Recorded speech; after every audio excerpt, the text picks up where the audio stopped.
রাজ্যে special intensive revision নিয়ে এই মুহূর্তে বেশ কয়েকটি আপডেট চলে এসেছে। রাজ্যে এসআইআর এ পর্যন্ত বাদ 27 লক্ষ। স্বচ্ছতা আনতে জেলায় জেলায় রোল অবজারভার কমিশনের। অপরদিকে জানা যাচ্ছে এসআইআর খসড়া ভোটার তালিকা থেকে কাদের নাম বাদ পড়বে।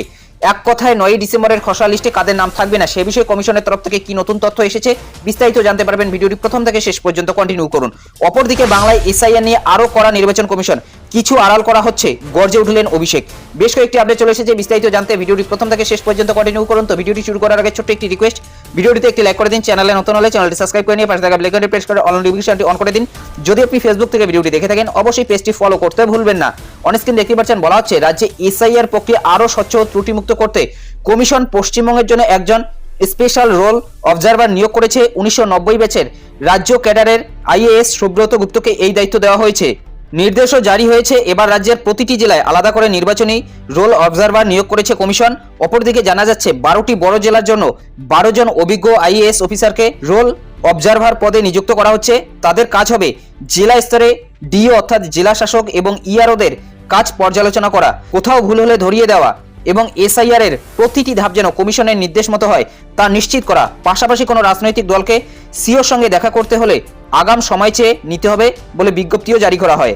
রাজ্যের মুখ্য নির্বাচন আধিকারিকের দপ্তর সূত্রে খবর, শুক্রবার বেলা 12টা পর্যন্ত মোট 27 লক্ষ 71 হাজার নাম বাদ গিয়েছে। এর মধ্যে মৃত 15 লক্ষের মতো, নিখোঁজ প্রায় 2 লক্ষ 61 হাজার, স্থানান্তরিত 8 লক্ষ 88 হাজার।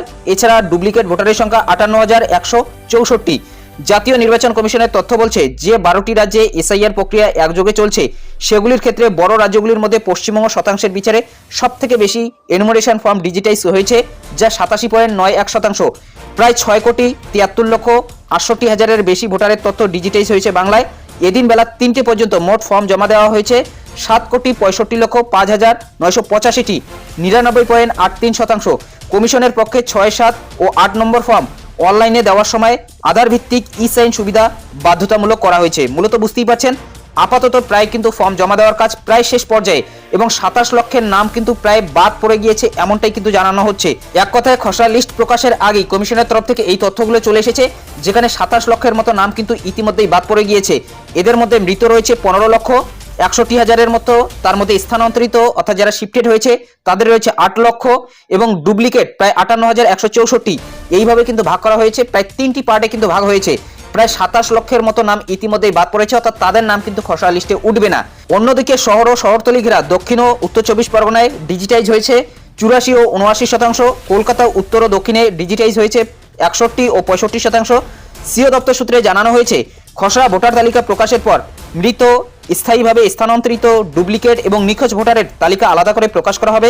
এছাড়া কত সংখ্যক ইনুমারেশন ফর্ম নন সাবমিশন হয়েছে সেই তালিকা থাকবে অন্য ক্যাটাগরিতে। অপরদিকে বাংলায় এসআইআর নিয়ে আরো কড়া নির্বাচন কমিশন, কিছু আড়াল করা হচ্ছে, গর্জে উঠলেন অভিষেক। তৃণমূল প্রতিনিধিদের সাক্ষাতের পরই বাংলায় এসআইআর নিয়ে কড়া বার্তা দিল জাতীয় নির্বাচন কমিশন। শুক্রবার সন্ধ্যা নাগাদ রাজ্য পুলিশের ডিজি ও কলকাতার পুলিশ কমিশনারকে চিঠি দেওয়া হয়েছে বিএলওদের সুরক্ষা নিয়ে। তাতে জানানো হয়েছে 9 ডিসেম্বর অর্থাৎ ভোটার তালিকা খসড়া প্রকাশ পর্যন্ত সমস্ত বিএলও যেন নিশ্চিন্তে নিরাপদে কাজ চালিয়ে যেতে পারেন তার ব্যবস্থা করতে হবে।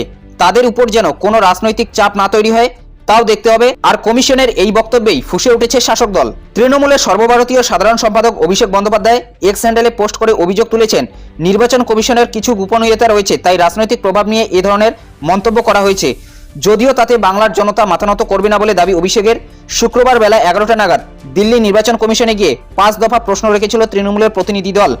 লোকসভায় তৃণমূলের উপদল নেতা শতাব্দী রায় পরে সাংবাদিক সম্মেলন করে এই 5 প্রশ্নের কথা বিস্তারিত জানান। প্রশ্নগুলি এরকম: বঙ্গে এসআইআর প্রক্রিয়া কি অনুপ্রবেশকারীদের রুখতে? সেটা যদি হয় তাহলে আলাদা করে বাঙালিদের টার্গেট করা হচ্ছে কেন?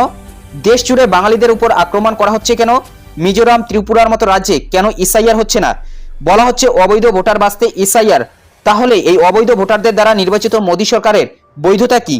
এসআইআর এর ভয় এবং কাজের চাপে রাজ্যে এতজনের মৃত্যুতে রক্ত লেগে রয়েছে খোদ মুখ্য নির্বাচন কমিশনার জ্ঞানেশ কুমারের হাতে, এই অভিযোগও তুলেছিলেন তৃণমূলের সাংসদরা। এরপরই সন্ধ্যা নাগাদ নির্বাচন কমিশনের তরফে জানানো হয় তৃণমূলের 5 প্রশ্নের জবাব দেওয়া হয়েছে এবং বেশ কিছু পদক্ষেপ গ্রহণ করা হয়েছে। তার মধ্যে অন্যতম বিএলওদের কাজে সহায়তা করতে তাদের নিশ্চিদ্র নিরাপত্তায় পুলিশ কমিশনার ও ডিজিপিকে চিঠি পাঠিয়েছে কমিশন। এছাড়া তাদের রাজনৈতিক প্রভাবমুক্ত রাখার কথা উল্লেখ করা হয়েছে চিঠিতে। এসবের পরই বিষয়টি নিয়ে কার্যত গর্জে উঠলেন অভিষেক বন্দ্যোপাধ্যায়। এক্স হ্যান্ডেলের দীর্ঘ পোস্টে তার দাবি তৃণমূলের কাছে যথেষ্ট ডিজিটাল প্রমাণ আছে কিভাবে কমিশনের একাধিক নির্দেশের অপব্যবহার হচ্ছে। হুঁশিয়ারির সুরেই অভিষেকের বক্তব্য, বাংলা শাসক দলের দিকে আঙুল তোলার আগে যেন দুবার ভাবা হয়। কেন্দ্রে ক্ষমতাসীন দল বা অন্য কারোর চাপের কাছে মাথা নত করবে না বাংলা। তো এটাই কিন্তু শাসক দলের তরফ থেকে জানানো হয়েছে। চলুন এখন আমরা জেনে নিচ্ছি 9 ডিসেম্বর প্রকাশিত হবে এসআইআর এর প্রথম খসড়া তালিকা। কার কার নাম বাদ পড়তে পারে এই তালিকা থেকে, সব প্রশ্নের উত্তর দিয়েছে নির্বাচন কমিশন। হাতে আর মাত্র 5 থেকে 6 দিন। আগামী 4 ডিসেম্বর শেষ হচ্ছে এসআইআর প্রক্রিয়ার প্রথম পর্ব, অর্থাৎ এনুমারেশন ফর্ম ফিল আপ এবং জমা করার শেষ দিন। এরপর আগামী 9 ডিসেম্বর প্রকাশিত হবে এসআইআর এর প্রথম খসড়া তালিকা। এই খসড়া তালিকা থেকে কার কার নাম বাদ পড়ে যেতে পারে এই নিয়ে বিস্তর প্রশ্ন রয়েছে ভোটারদের মনে। জেনে নিন কি বলছে নির্বাচন কমিশন। খসড়া তালিকায় কাদের নাম বাদ যাবে, অর্থাৎ এক কথায় খসড়া লিস্টে কাদের নাম উঠবে না। এনুমারেশন ফর্ম যারা 4 ডিসেম্বরের মধ্যে জমা করবেন না তাদের নাম 9 ডিসেম্বরে প্রকাশিত হতে চলা খসড়া তালিকায় বাদ যাবে। এক কথায় যারা এনুমারেশন ফর্ম পূরণ করে জমা করবে না তাদের নামই কিন্তু খসড়া লিস্টে থাকবে না, অর্থাৎ এই খসড়া লিস্টে কিন্তু তাদের নাম বাদ পড়ে যাবে। এছাড়াও মৃত ভোটারদের নাম বাদ যাবে এই খসড়া তালিকা থেকে। 3 নম্বরে বলা হয়েছে এনুমারেশন ফর্ম বাড়ি বাড়ি পৌঁছতে গিয়ে কোনো ঠিকানায় যাদের পাওয়া যায়নি, তাদের ফর্ম দেওয়া যায়নি, তাদের নাম থাকবে না খসড়া তালিকায়। এক কথায় যাদের ফর্ম দেওয়া হয়নি তাদেরও কিন্তু নাম থাকবে না খসড়া লিস্টে। ডবল এন্ট্রি থাকা ভোটারদের নাম বাদ যাবে, অর্থাৎ একই ভোটারের নামে 2টি বুথ বা 2টি কেন্দ্রে পাওয়া গেলে তাদের নাম বাদ পড়বে তালিকা থেকে। এখানে কিন্তু স্পষ্ট জানানো হয়েছে যাদের ডবল এন্ট্রি হবে তাদের কিন্তু নাম বাদ যাবে। হয়তো একটি নাম কিন্তু উঠতে পারে খসড়া লিস্টে এবং আরেকটি নাম কিন্তু বাদ যেতে পারে, এমনটাও কিন্তু হতে পারে। এমনকি 2টি নামে কিন্তু বাদ যেতে পারে। যদি 2টি নামে বাদ যায় এবং আপনি যদি যোগ্য একজন ভোটার হয়ে থাকেন, পরবর্তীতে কিন্তু আপনার সুযোগ থাকছে খসড়া লিস্টে নাম তোলার জন্য। আপনাকে আবেদন করতে হবে এবং পরবর্তীতে কিন্তু আপনার ফাইনাল লিস্টে একবারে নাম উঠে যেতে পারে এবং সেটা কিন্তু ইআরওর মাধ্যমে ভেরিফাই করা হবে। এরপর বলা হয়েছে কাদের নাম থাকবে খসড়া তালিকায়। এক কথায় কাদের নাম এই খসড়া লিস্টে থাকবে। এনুমারেশন ফর্ম জমা করলেই থাকবে নাম, শুনানিতে কাদের ডাক পড়বে। এখানে বলা হয়েছে নির্বাচন কমিশনের পক্ষ থেকে জানানো হয়েছে এনুমারেশন পর্ব শেষ হওয়ার পর প্রকাশিত হবে খসড়া তালিকা, এরপর থেকে শুরু হবে শুনানি। আর সেই শুনানিতে ডাক পড়বে কাদের তা নিয়ে প্রশ্ন রয়েছে ভোটারদের মনে। কমিশন জানিয়েছে শেষ এসআইআর ম্যাপিংয়ে অমিল হলে শুনানিতে ডাক হবে। 2002 সালে নিজের নাম, বাবা মা কিংবা অন্য কোনো আত্মীয়ের নাম না থাকলে শুনানিতে ডাক হবে। এনুমারেশন ফর্মের তথ্য এবং নির্বাচন কমিশনের তথ্যের অমিল হলে শুনানিতে যেতে হবে সেই ভোটারকে। অর্থাৎ এখানে কিন্তু এই 3টি কারণের কথা বলা হয়েছে, অর্থাৎ এই 3টি কারণের জন্য এসআইআর এর শুনানিতে আপনাকে যেতে হবে। প্রথম কারণটা রয়েছে এসআইআর এর ম্যাপিংয়ে অমিল হলে এবং 2002 সালে নিজের নাম, বাবা মা কিংবা অন্য কোনো আত্মীয়ের নাম যদি না থাকে সেক্ষেত্রে আপনাকে শুনানিতে যেতে হবে। এবং 3 নম্বরে বলা হয়েছে এনুমারেশন ফর্মের তথ্য এবং নির্বাচন কমিশনের তথ্যের অমিল হলে শুনানিতে যেতে হবে সেই ভোটারকে। অর্থাৎ এক কথায় এই 3 কিন্তু এখানে কারণ উল্লেখ করা রয়েছে। মূলত আপনারা বুঝতে পারছেন যদি ম্যাপিংয়ে অমিল হয়ে যায় সেক্ষেত্রে কিন্তু আপনাদের শুনানিতে অথবা হিয়ারিংয়ে কিন্তু যেতে হবে। এবং এখানে কিন্তু বলা হয়েছে যারা কারোরই কোনো তথ্য দেয়নি 2002 সালের, অর্থাৎ বাবা মা, ঠাকুরদা, ঠাকুমা, এমনকি সেই ব্যক্তির নিজেরও নাম যদি 2002 সালের ভোটার লিস্টে না থাকে সেক্ষেত্রে সেই ব্যক্তিকে হিয়ারিং অথবা শুনানিতে কিন্তু যেতে হবে। যদি আপনি এসআইআর এর এনুমারেশন ফর্মের নিচের 2টি কলামের মধ্যে একটি কলামও পূরণ না করে থাকেন সেক্ষেত্রে কিন্তু 100% আপনাদের সম্ভাবনা থাকবে শুনানি অথবা হিয়ারিংয়ে যাওয়ার জন্য। অর্থাৎ 2002 সালের তথ্য যারা দেবে না তাদের ক্ষেত্রে কিন্তু এই হিয়ারিং অথবা শুনানিতে যেতেই হবে।